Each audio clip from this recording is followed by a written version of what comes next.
What's good, ladies and gents? Welcome to the NKO Pugilism Boxing channel where we talk all things boxing. Remember to like, subscribe, hit the bell notification and put it on all so that you get notified as soon as new content drops on the channel. Without further ado, let's get into it. So there's a bit of breaking news from Anthony Joshua. This news I think dropped about, must have been either yesterday or the day before, but anyway, Anthony Joshua has decided to have Angel Fernandez as his head trainer. Now, Angel Fernandez, he's a guy that's been in Team Joshua for a few years now.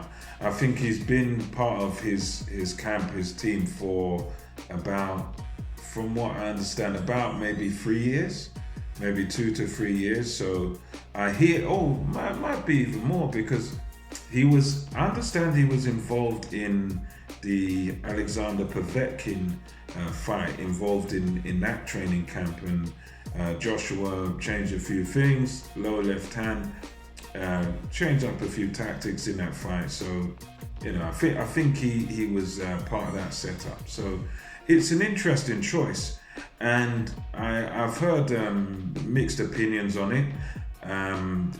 I saw that the Fight is Right on it, and they brought Lennox Lewis on there, and Lennox Lewis was saying that if Anthony Joshua thinks this is the right move, and if he's comfortable with this guy and he knows what he's doing, then we can't really be too critical of it.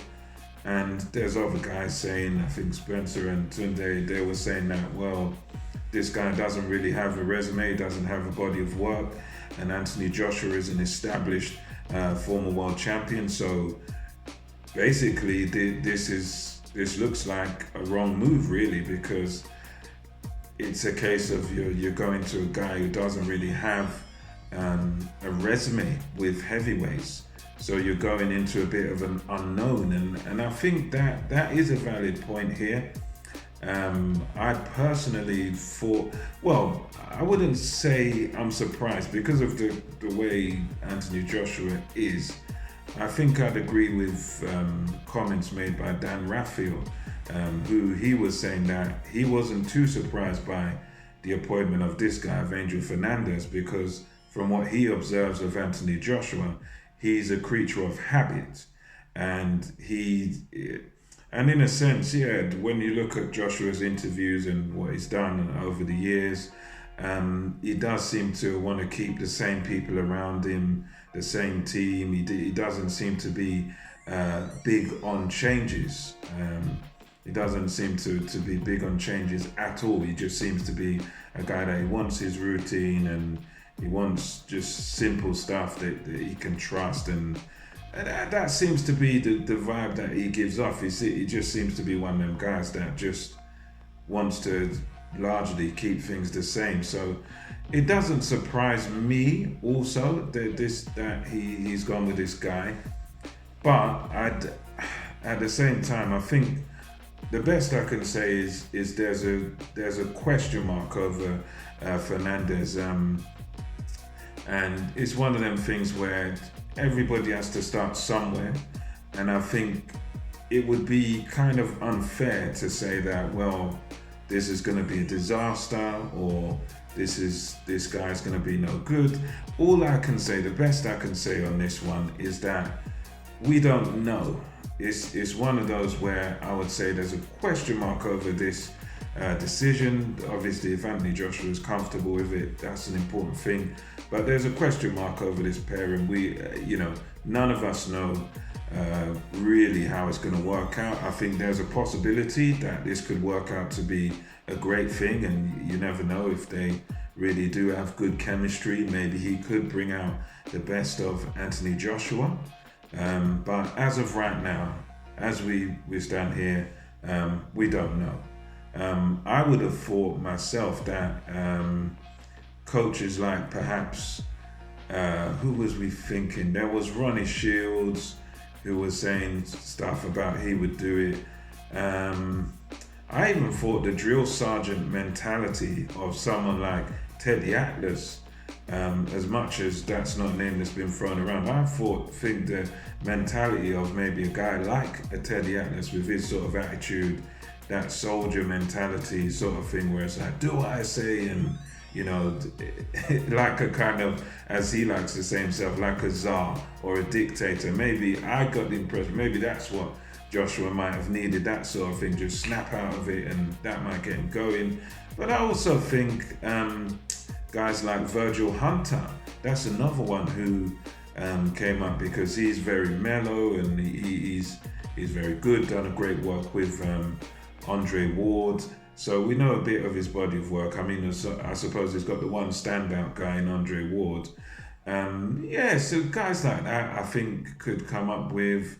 And there were other guys out there who were sort of mentioned.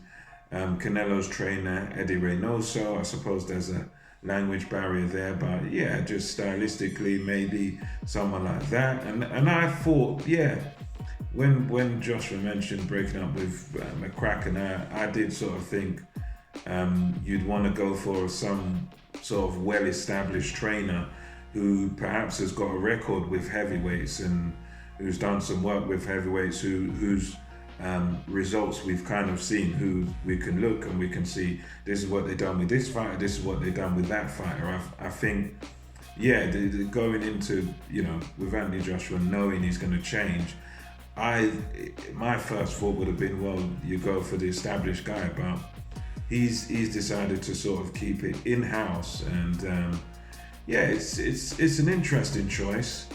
It's not, I'd say it's a strange choice for anybody else other than Joshua. So I think for Anthony Joshua, with his type of mentality, it's not that strange for him, but it's one of those where we'll just have to wait and see.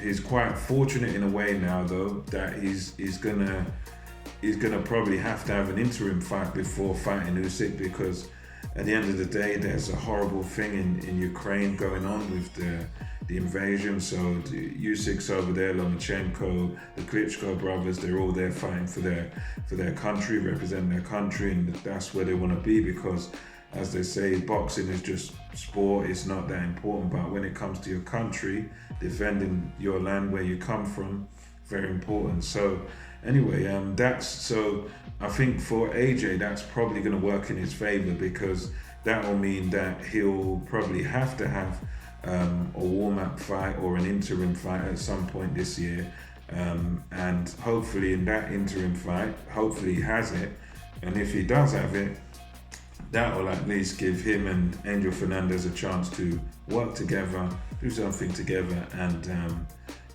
work out the kinks, work out the teething problems, whatever they need to do. But anyway, that's my thoughts on it. For me, my thoughts are, it's a bit of a question mark thing. We don't know how well it's going to work until we see some fights with AJ. So the jury's out on it. And sometimes, even when you do get an established trainer, even when you do get the best of the best trainer, it doesn't work. So it's one of them. It's up in the air. It's a question mark, and we'll just have to wait and see what happens. Best of luck to AJ and Angel Fernandez. And let me know what your thoughts are on Anthony Joshua's decision, his appointment of Angel Fernandez, in the comment section below. And until next time, it's MKO Pugilism, over and out.